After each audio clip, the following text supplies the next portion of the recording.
चलिए जानते हैं आज की मुख्य हेडलाइंस। एसबीआई ने ग्राहकों को किया सावधान, भूलकर भी न करें इस ऐप का इस्तेमाल वरना खाली हो जाएगा आपका बैंक खाता। राकेश टिकैत के आंसुओं ने बदला किसान आंदोलन का मिजाज, भड़के किसान बोले अब करो या मरो की लड़ाई। लोकल ट्रेनों में 1 फरवरी से सभी कर सकेंगे सफर, जाने कहां चलेंगी। राहुल गांधी का केंद्र पर हमला, बोले बातचीत की बजाय सरकार किसानों को पीट रही है। अब मोबाइल ऐप से होगी असली बीज की पहचान, सरकार ने लॉन्च किया ऐप। सरकार अब 1 करोड़ 10 लाख परिवारों को देगी 5 लाख रुपए तक के मुफ्त इलाज की सुविधा। जी हां दोस्तों, और भी बहुत बड़ी काम की खबरें निकल कर आ रही है, इसलिए वीडियो को लास्ट तक जरूर देखना। तो चलिए जानते हैं एक एक करके तमाम बड़ी खबरों को। पर इससे पहले अभी तक आपने इस वीडियो को लाइक नहीं किया तो लाइक कर दीजिए। तो चलिए वीडियो स्टार्ट करते हैं। राहुल गांधी का केंद्र पर हमला, बोले बातचीत की बजाय सरकार किसानों को पीट रही है। जी हां, किसान आंदोलन के बीच कांग्रेस अध्यक्ष राहुल गांधी ने प्रेस कॉन्फ्रेंस कर कहा कि मोदी सरकार बातचीत की बजाय किसानों को पीट रही है। उन्होंने किसान प्रदर्शनकारियों से अपील करते हुए कहा कि वह 1 इंच पीछे नहीं हटे, सभी उनके साथ हैं। उन्होंने कहा कि ये आंदोलन अब शहरों से गांव की तरफ जाएगा। मैं किसानों के साथ हूं। प्रधानमंत्री नहीं सोचे कि ये आंदोलन यहीं खत्म हो जाएगा। राहुल गांधी ने गणतंत्र दिवस के दिन ट्रैक्टर रैली के दौरान हुई हिंसा का जिक्र करते हुए कहा कि किसानों को लाल किला किसने जाने दिया। गृह मंत्री बताएं किसने लाल किला जाने का आदेश दिया। मुंबई लोकल ट्रेनों में 1 फरवरी से सभी कर सकेंगे सफर।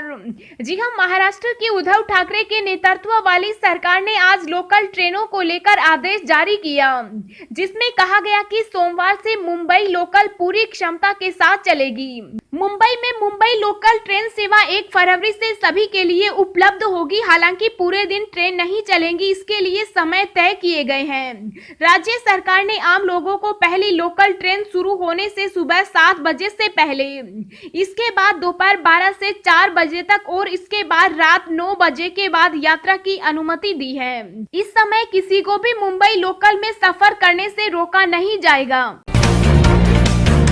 सिंघू बॉर्डर पर किसानों ने भरी हुंकार, कहा चाहे कुछ भी हो जाए नहीं खाली करेंगे धरना स्थल।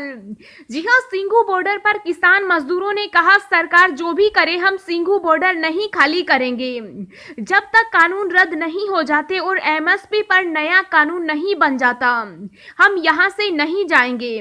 गाजीपुर बॉर्डर पर किसानों के धरना स्थल पर पहुंचे आरएलडी नेता जयंत चौधरी ने कहा आज संसद के सत्र का पहला दिन है और यह मुद्दा संसद के अंदर भी उठाना चाहिए।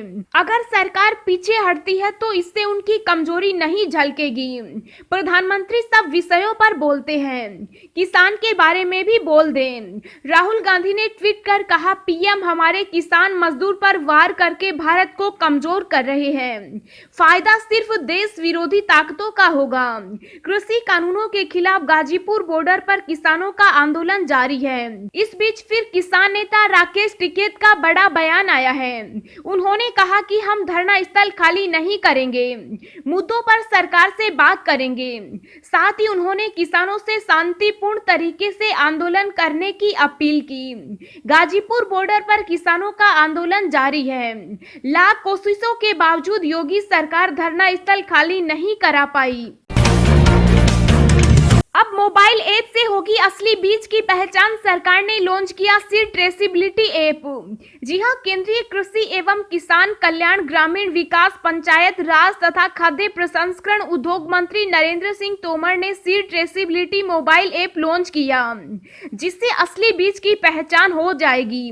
केंद्रीय मंत्री ने कहा कि मोबाइल ऐप के माध्यम से असली बीजों की जानकारी मिल जाएगी और किसान धोखाधड़ी से बच पाएंगे।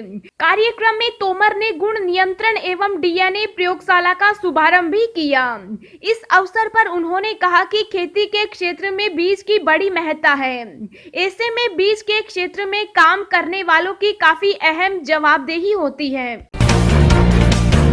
पार्टी की बीमारी, राहुल गांधी को देश की बीमारी न बनाए कांग्रेस। जी हां, देश की राजधानी दिल्ली में गणतंत्र दिवस के अवसर पर हुई हिंसा में बयानबाजी का दौर जारी है।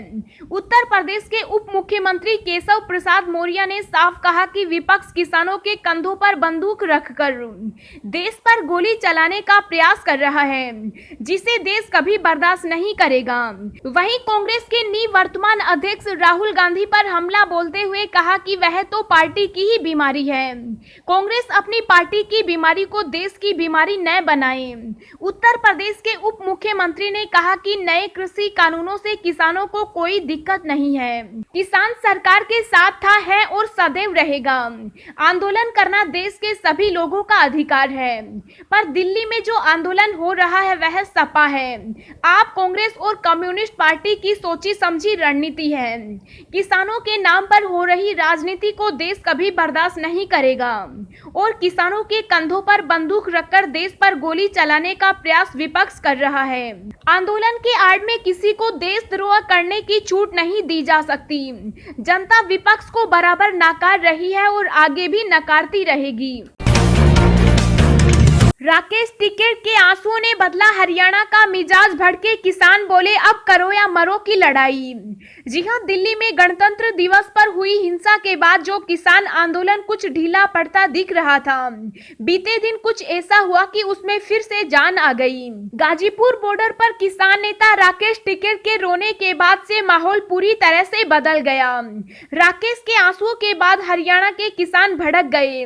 इसको लेकर जींद के रामकली गाँव में पंचायत हुई, जिसमें दिल्ली में किसान आंदोलन के लिए कुछ की रणनीति बनाई।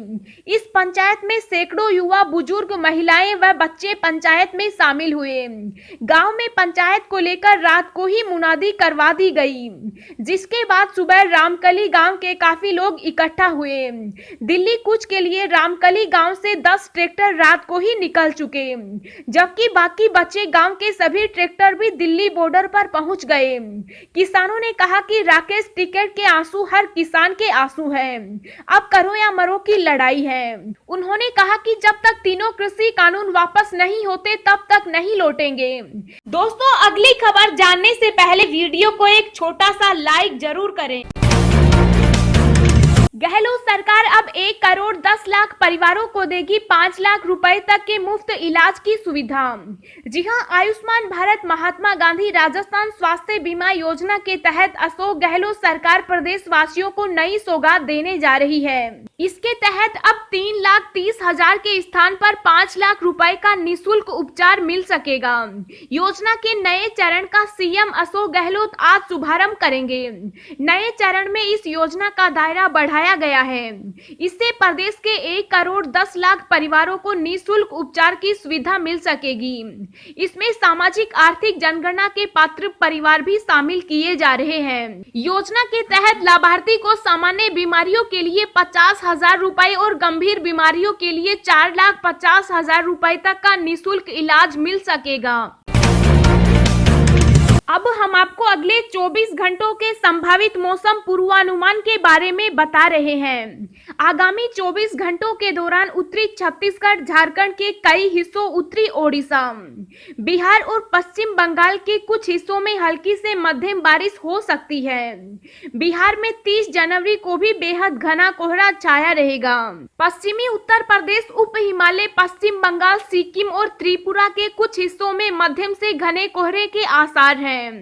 पंजाब, हरियाणा, दिल्ली, उत्तर प्रदेश, राजस्थान, उत्तराखंड के कुछ हिस्सों में, सौराष्ट्र व कच्छ तथा मध्य प्रदेश में 24 से 48 घंटों तक शीतलहर जैसे हालत बने रहने की आशंका है।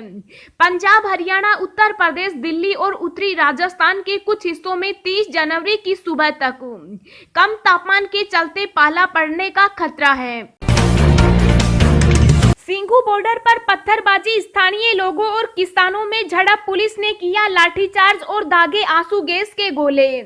जी हां, दिल्ली के तमाम बॉर्डरों पर एक बार फिर से हलचल बढ़ गई है। सिंघू बॉर्डर पर भारी संख्या में स्थानीय लोग पहुंचकर प्रदर्शन कर रहे किसानों के खिलाफ हंगामा किया है।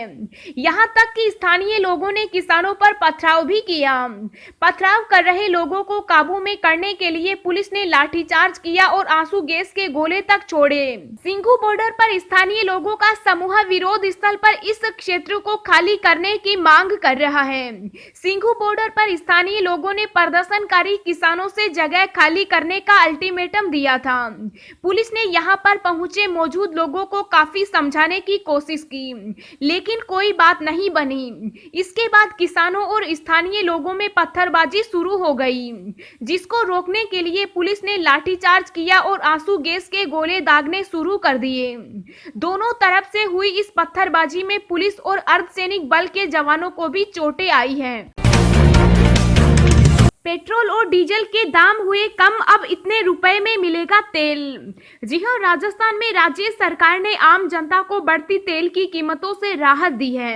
अशोक गहलोत सरकार ने पेट्रोल और डीजल पर लगने वाले वेट की दर में 2% की कमी की। इस संबंध में वित्त विभाग ने आदेश जारी कर दिए।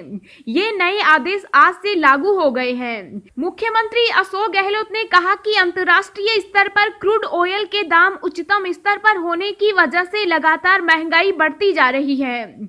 इसकी वजह से आम जनता को काफी परेशानियों का सामना करना पड़ रहा है। मुख्यमंत्री अशोक गहलोत ने कहा कि मौजूदा समय में पेट्रोल पर 32 रुपए 98 पैसे प्रति लीटर और डीजल पर 31 रुपए 83 पैसे प्रति लीटर उत्पाद शुल्क लिया जा रहा है। ये बहुत ज्यादा है। इसे लगातार कम करते हुए पेट्रोल पर 9 रुपए 48 पैसे से 2 रुपए 98 पैसे और डीजल पर 11 रुपए 33 पैसे से 4 रुपए 83 पैसे किया जा चुका है।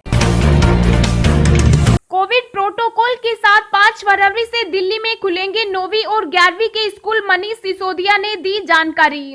जी हां, दिल्ली सरकार ने शुक्रवार को कहा कि 5 फरवरी से 9वीं और 11वीं के स्कूल खुलेंगे। दिल्ली सरकार में उप मुख्यमंत्री और शिक्षा मंत्री मनीष सिसोदिया ने प्रेस कॉन्फ्रेंस कर इसकी जानकारी दी। स्कूलों को 10वीं और 12वीं की तरह ही नियमों का पालन करते हुए कक्षाएं शुरू करनी होंगी। स्कूलों को कोविड प्रोटोकॉल्स का पालन करना होगा और अभिभावकों को लिखित अनुमति के बाद ही बच्चों को बुलाया जा सकेगा। एसबीआई ने ग्राहकों को किया सावधान, भूलकर भी न करें इस ऐप का इस्तेमाल वरना खाली हो जाएगा आपका बैंक खाता। जी हां, स्टेट बैंक ऑफ इंडिया ने अपने उन ग्राहकों को आगाह किया है जो अनधिकृत डिजिटल प्लेटफॉर्म के जरिए ही जाने वाली लोन स्कीम के झांसे में आ जाते हैं। एसबीआई ने अपने ट्विटर हैंडल से ग्राहकों को अलर्ट रहने के लिए कहा है।